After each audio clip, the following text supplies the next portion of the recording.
How does this turn to that? Let's simplify the expression. Factor the radicands.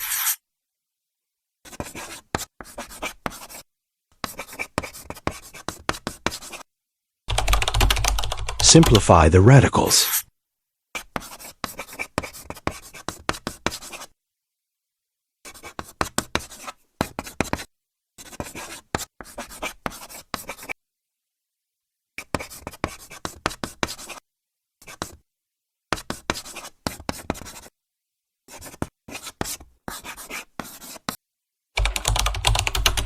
Combine like terms.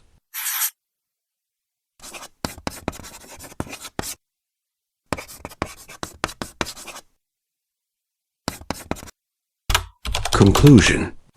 The simplified form of square root of 50 plus the square root of 18 is 8 square root of 2.